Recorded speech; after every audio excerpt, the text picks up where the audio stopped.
Welcome to another episode on the amazing spider man by JMS. And తర్వాత న్యూస్లో చెప్తారు spider man గురించి fake information ఇచ్చిన Sharon ఒక డీమన్ అని. సో అలా ఈ న్యూస్ తర్వాత స్పైడర్ మ్యాన్ ఇంకా ఒక గుడ్ సూపర్ హీరో లాగా ఇంకా ప్రజల మనసులోనే ఉన్నాడు.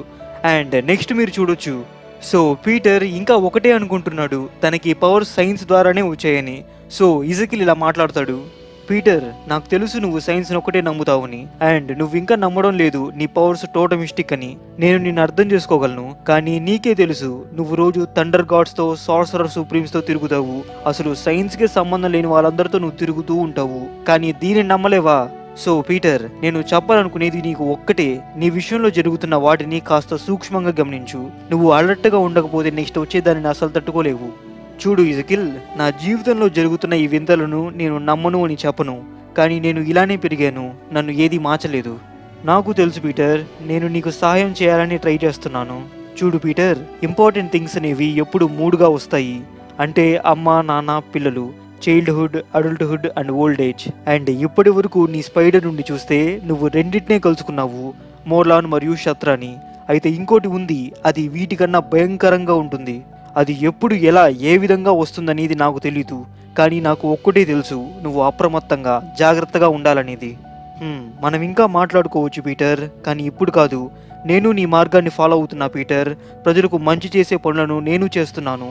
అయితే ఇంక నువ్వు నీ న్యూయార్క్కి వెళ్లాల్సిన సమయం వచ్చింది, అక్కడి ప్రజలు నిన్ను మిస్ అవుతుంటారు.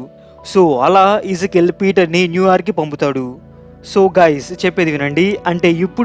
అంటే ఈ పీటర్ మరియు ఇజకిల్ మధ్య మాటలు జరిగాయి కదా, అంటే శత్రాతో ఫైట్ ఇదంతా ఇప్పుడు అయిపోయింది కదా. దీని తరువాత ఈ పర్టికులర్ కామిక్ తర్వాత ఆల్మోస్ట్ ఒక 1.5 years తర్వాత స్టోరీ రైటర్స్ దీని కంటిన్యూయేషన్ పార్ట్ని రిలీజ్ చేశారు. సరేనా, 1.5 years తర్వాత ఈ మధ్యలో ఒక 3 volumes వరకు అయిపోయాయి, అంటే 3 different స్టోరీస్. ఇప్పుడు నేను ఈ స్టోరీస్ అన్ని నేను ఇప్పుడు మీకు వివరించానంటే ఈ శత్రా గురించి అంతా మీరు మర్చిపోతారు. సో డైరెక్ట్గా ఈ స్టోరీ యొక్క కంటిన్యూయేషన్ పార్ట్లోకి జంప్ చేసేద్దాం. అయితే నేను చెప్పానుగా మధ్యలో 3 different స్టోరీస్ వరకు ఉన్నాయని. అందులో ఒక స్టోరీ అయితే ఈ మన రైటర్ జేఎంఎస్ రాసిన టోటల్ వాల్యూమ్స్లోనే నా ఫేవరెట్ స్టోరీ. అది చాలా ఇంట్రెస్టింగ్ అండ్ చాలా మలుపులు ఉన్న స్టోరీ. ఖచ్చితంగా ఇంకో రోజు నేరేట్ చేయడానికి ట్రై చేస్తాను. సో ఇంకా మన ఈ స్పైడర్ టోటమిస్టిక్ రిలేటెడ్ స్టోరీని కంటిన్యూ చేసేద్దాం. ఈ కథ మొదలయ్యేది సౌత్ అమెరికాలోని పెరూలో. పురాతన కాలానికి చెందిన ఒక వస్తువుని కనిపెట్టడానికి 2 మిత్రులు దానిని వెతుకుతూ మాట్లాడుకుంటూ ఉంటారు. అలా మాట్లాడుకుంటుండగా ఒక అతను వారిపై దాడి చేస్తాడు. నెక్స్ట్ చూడొచ్చు, ఒక అతను ఒక గుడి లాంటి ఒక ఏన్షియంట్ ప్లేస్ని ప్రొటెక్ట్ చేస్తూ ఉంటాడు. అతని పేరు మిగెల్. అలా అతను ఆ గుడి లోపలికి వెళ్తే ఒక పెద్ద స్పైడర్ చిహ్నం ఉంటుంది. సో గైస్, మీరు ఇదే చిహ్నాన్ని ఇంతకుముందు గానాలో చూశారు. ఇజకిల్ ఇంతకుముందు చెప్పాడు కదా ఇలాంటి చిహ్నాలు 6 ప్రదేశాలలో ఉన్నాయని. అలా ఇంకోటి అచ్చం గానాలో ఉన్న దానిలానే ఈ పెరూలో కూడా ఉంది. అయితే మిగెల్ ఎవరి కోసమో ఎదురు చూస్తున్నట్లు ఉంటాడు. అప్పుడే ఇజకిల్ అక్కడికి వస్తాడు. ఆ తర్వాత ఇద్దరు మాట్లాడుకుంటారు. సో వీళ్ళిద్దరి మాటలను బట్టి తెలిసింది ఏంటంటే ఇతను మిగెల్ ఒక ట్రైబల్ పీపుల్కి సంబంధించిన వాళ్ళకి నాయకుడు. అండ్ వీళ్ళు ఆపదలో ఉన్నప్పుడు ఇజకిల్ ఇతని ప్రజలకు సహాయం చేశాడు. అండ్ దీనికి తిరిగి ఇజకిల్ వీళ్ళ నుండి ఒకటి ఆశించాడు, అదే స్పైడర్ పవర్స్. సో ప్రీవియస్లీ నేను చెప్పానుగా, స్పైడర్ పవర్స్ అనేవి ఒక రిచువల్గా, అంటే ఒక పూజగా లేదా కొన్ని మంత్రాలతో తెచ్చుకోవచ్చు, లేదా దొంగలించి లేదా అప్పుగా కూడా తీసుకోవచ్చు.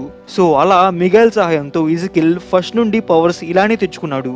కానీ ఈ విధంగా ఒక స్పైడర్ కుట్టకుండా ఒక రిచువల్ ద్వారా పవర్స్ కానీ తెచ్చుకున్నామంటే ఆ శక్తులు కేవలం కొన్ని సంవత్సరాలు లేదా కొన్ని నెలలు మాత్రమే ప్రభావితం చూపే అవకాశాలు ఉన్నాయి. సో మరలా స్పైడర్ పవర్స్ తిరిగి పొందాలంటే అదే రిచువల్ని, అంటే అదే ప్రాసెస్ని మళ్ళీ చేయాల్సి ఉంటుంది పవర్స్ తిరిగి తెచ్చుకోవడానికి. అయితే తన స్పైడర్ శక్తులు తగ్గుతున్నాయని తెలుసుకున్న ఇజకిల్ మరలా ఇతన్ని కలిసి స్పైడర్ పవర్స్ని తిరిగి తెచ్చుకోవాలని ఈ పురాతన ప్రదేశానికి వచ్చాడు. సో అలా అదే ప్రాసెస్ ప్రకారం ఇజకిల్ తన స్పైడర్ శక్తులను మళ్ళీ పొందుతాడు. అండ్ ఇంకా నెక్స్ట్ డే స్పైడర్ మ్యాన్ ఒక చిన్న దొంగను పట్టుకోవడానికి ప్రయత్నిస్తూ ఉంటాడు. అలా రోడ్లో అంతా అతన్ని తరుముతూ ఒక చిన్న సందులోకి వస్తారు. అయితే ఆ దొంగ ఒక అమ్మాయిని పట్టుకొని స్పైడర్ మ్యాన్తో ఇక్కడి నుండి వెళ్ళిపో, లేదంటే ఈ అమ్మాయిని కాల్ చేస్తా అని బెదిరిస్తాడు.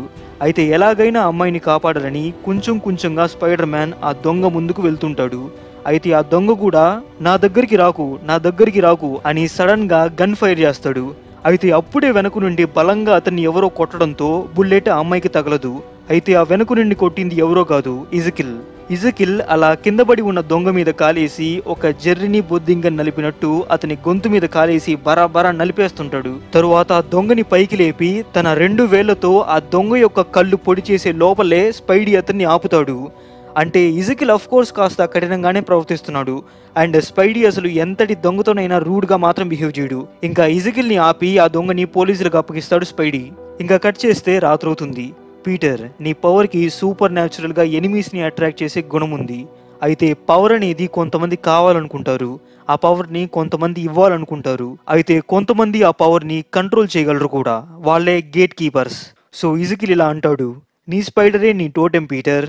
అయితే ఈ టోటమిస్టిక్ పవర్స్ అనేవి ఒక సూపర్ న్యాచురల్ వేలో నీకు రావాలి, కానీ నీకు అలా కంప్లీట్లీ సూపర్ న్యాచురల్గా రాలేదు. అయితే గేట్ కీపర్ చూడనంత వరకు నీకేం చెడు లేదు. కానీ ఇప్పుడు అతను నోటీస్ చేశాడు, అతను మోర్లాన్ మరియు శత్రాల కన్నా ఇంకా ప్రమాదకరమైన వాడు. అతన్ని ఫేస్ చేయలేవు. నీ ముందు 2 చాయిస్లున్నాయి పీటర్. నీ కాళ్ళ మీద నిలబడి నువ్వే అతన్ని ఎదుర్కొని చావాలి, లేదా సౌత్ అమెరికాకి నాతో పాటు వచ్చి. అలా ఇంకా రాత్రి అయిపోవడంతో ఇంకా స్పైడీ ఆలోచించుకుంటూ ఇంటికి వెళ్ళిపోతాడు. తరువాత కొన్ని గంటలకి గేట్ కీపర్ ఎంట్రీ ఇస్తాడు. అయితే అతను పర్టికులర్గా చామల్ ఛాయ్గా ఎర్రగా బొర్రగా ఉంటాడనేం లేదు. అతను బాడీ అంతా స్పైడర్సే. ఇలా ఉండే వాళ్ళని కూడా ఏదో అంటారు ఈ మార్వెల్ యూనివర్స్లో, నాకు సరిగ్గా గుర్తులేదు. సో ఇలా గేట్ కీపర్ ఎంట్రీతో ఈ ఇష్యూ ముగిస్తుంది. అయితే నెక్స్ట్ ఇష్యూలో చాలా ఇన్ఫర్మేషన్ ఉండబోతుంది. ఈ స్పైడర్ టోటంకి సంబంధించిన ప్రతి ఇష్యూలోనే ద మోస్ట్ ఇంపార్టెంట్ ఇష్యూ అది. మస్ట్ వాచ్, అస్సలు మిస్ కాకూడదు. అంతేకాదు మీరు ఇజకిల్ యొక్క రియల్ ఫేస్ ని చూడబోతున్నారు. అసలు మన పీటర్ కి ఎందుకు హెల్ప్ చేస్తున్నాడు ఇదంతా నెక్స్ట్ వీడియోలో చూడబోతున్నారు. సో సబ్స్క్రైబ్ చేసుకోండి అండ్ బెల్ ఐకాన్ యాక్టివేట్ చేసుకోవడం మర్చిపోవద్దు. సో నెక్స్ట్ వీడియోకి నోటిఫై అవ్వచ్చు. ఓకే దెన్ నెక్స్ట్ అమేజింగ్ వీడియోలో కలుసుకుందాం.